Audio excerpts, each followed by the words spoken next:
रसूल अल्लाह के दीन की नौकरी में। हजरत सलमान फारसी रजी अल्लाह ताला अन्हु, आखिरी वक्त है, विसाल की घड़ियां हैं, सहाबा तीमारदारी करने गए। हजरत सलमान फारसी रजी अल्लाह ताला अन्हु रोने लगे देखकर। एक सहाबी ने पूछा, सलमान रोते क्यों हो? कहने लगे, यार मैं हुजूर का गुलाम हूँ, पर मैं नबी पाक की पूरी बात नहीं मान सका।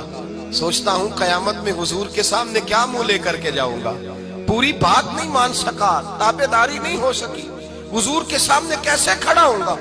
सहाबा ने कहा, सलमान हम तो देख रहे हैं तेरा एक एक लम्हा मुस्तफा की सुन्नत में गुजरा है, तेरी हर हर अदा सुन्नत मुस्तफा है, फिर तू किस बात में परेशान है? क्या ऐसी बात है जिसने तुझे परेशान कर रखा है? तो हजरत सलमान फारसी कहने लगे, देखो ना मेरे घर में दुनियादारी कितनी ज्यादा है, मैंने माल दौलत इकट्ठी कर ली है। सहाबा ने पलट के देखा तो एक टूटी हुई चटाई थी, 2 प्याले थे, 2 तकिए थे, एक पानी पीने का मटका था। तो हजरत सलमान फारसी रज़ी अल्लाह ताला अन्हु से पूछा, जनाब किधर है वो दुनियादारी जो आपने इकट्ठी की है? तो आप फरमाने लगे, ये मैंने 2 प्याले रखे हैं, एक से भी तो गुजारा हो सकता था ना। ये मैंने 2 तकिए रखे हैं, एक से भी तो वक्त गुजर सकता था। मुस्तफा करीम ने फरमाया था, कुन फिद दुनिया का अन्नका गरीब व आबिरुन सबील, इस तरह वक्त गुजारना जैसे मुसाफिर और राहगीर गुजारते हैं। इतनी दुनियादारी इकट्ठी की है तो मैं हुजूर के सामने क्या मुंह लेकर के जाऊंगा? भाई, जिन लोगों ने हुजूर सैयद आलम सल्लल्लाहु अलैहि वसल्लम की गुलामी की, वो तो डरते हैं सामने जाने, और तू ठटाई के साथ कहता है मेरी सिफारिश करेंगे, मेरी शफात करेंगे। मुस्तफा करीम ने फरमाया, वमन रागिबान सुन्नती फलैसा मिन्नी, जिसने मेरी सुन्नत से मुंह मोड़ा उसका मुझसे ताल्लुक ही नहीं, वो हमसे है ही नहीं, उसका रिश्ता ही नहीं। जब हुजूर कह रहे हैं ताल्लुक ही नहीं, तो तू किसके दामन में पनाह लेगा? झूठा तसव्वुर शफात का न बना।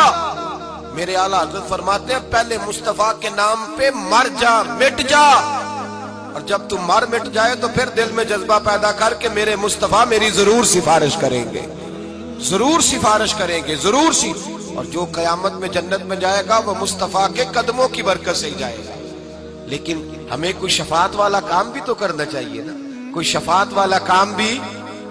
दुरूद शरीफ बोलिए, दुरूद पाक छोड़िए जरा थोड़ी देर के लिए, टेक दुरूद पाक पढ़ना चाहिए। हुजूर की सुन्नत पर अमल, हुजूर के दीन की नौकरी करनी चाहिए। कुछ काम भी तो करने चाहिए ना, कुछ करना भी तो चाहिए ना शफात के लिए।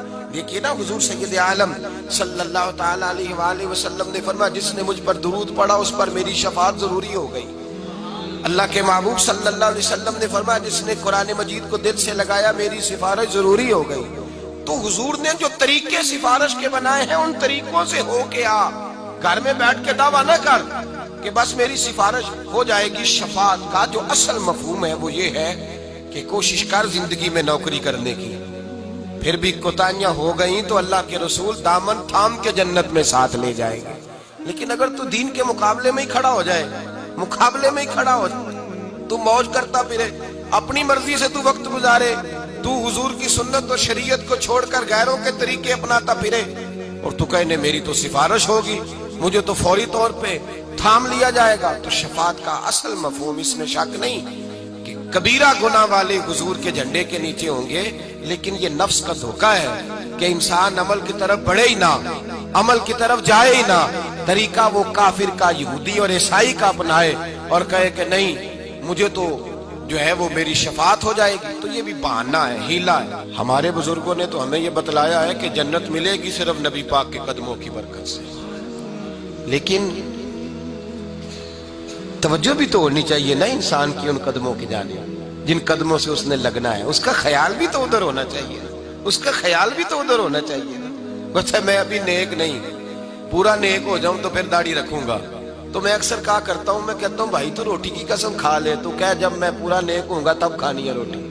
और जिन्होंने रख लिया वो भी मौज वाले, उन्होंने अपनी मर्जी की रखी हुई है, कहते चलो गुजारा तो हो ही गया है ना, लोग देख तो रहे हैं ना कि अब मैं क्लीन शेव नहीं। जब दाढ़ी है ही मुट्ठी, दाढ़ी है ही मुट्ठी, शरीयत इस्लामिया मुत्तफिक है इस बात पर कि महबूब की दाढ़ी मुबारक मुट्ठी भरती, कुब्जा भरती, तो अपनी मौज करता फिरता है, अपनी मर्जी की रखी हुई है, अपने तरीके के मुताबिक चलता है। ये कैसा अंदाज है, ये कैसा अंदाज मोहब्बत है।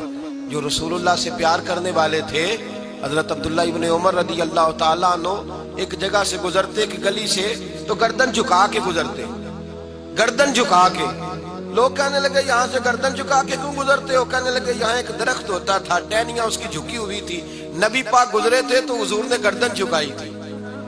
تو صحابہ کہنے لگے اب نہ درخت ہے نہ ٹہنیاں ہے، تو گردن کیوں جھکاتا ہے؟ فرمانے لگے مجھے حکمتوں سے غرض نہیں، مجھے تو اتنا پتا ہے کہ یہ میرے محمد کی ادا ہے، یہ میرے رسول اللہ کی ادا ہے. ہم نے نہ کبھی قطرے پہ غور کیا اور نہ دریا دیکھا، بس جہاں تیری جھلک دیکھی وہیں ڈوب گئے. بھائی تو ادا کی طرف دیکھ، تو ادا کی طرف دیکھ، تو بہانے تراشتا پھرتا ہے، ہیلے کرتا پھرتا ہے سنت کے مقابلے میں. کل کو شادی بیاہ کا معاملہ آئے گا تجھے ہر چیز بھول جائے گی، پھر تو اپنی برادری کو دیکھے گا، علاقے کو دیکھے گا، اس وقت تجھے وہ سارے رسم و رواج یاد آئیں گے، تجھے دین اسلام تو یاد آتا نہیں. تو ہیلا کرتا ہے، بہانہ کر کے بیٹھا ہوا ہے کہ بے دریغ میری شفاعت ہوگی. شفاعت والا کام کرے، انشاءاللہ تعالی مصطفیٰ کی شفاعت ہوگی تو جنت میں جائیں گے. میرے اعلیٰ حضرت کہتے ہیں پیش حق مجدہ شفاعت کا سناتے جائیں گے، وہ آپ روتے جائیں گے ہم کو ہنساتے جائیں گے، اور باغ جنت میں محمد مسکراتے جائیں گے. پھول رحمت کے گریں گے ہم اٹھاتے جائیں گے. وسعتیں دی ہیں خدا نے دامن محبوب کو، جرم کھلتے جائیں گے اور وہ چھپاتے جائیں گے. اور خلد میں ہوگا ہمارا داخلہ اس شان سے، ہم یا رسول اللہ کا نعرہ لگاتے جائیں گے. تو یاد رکھیں بھائی، شفاعت کی بل بوتے پہ جائیں گے لیکن شفاعت والا کام تو کریں، توجہ تو کریں.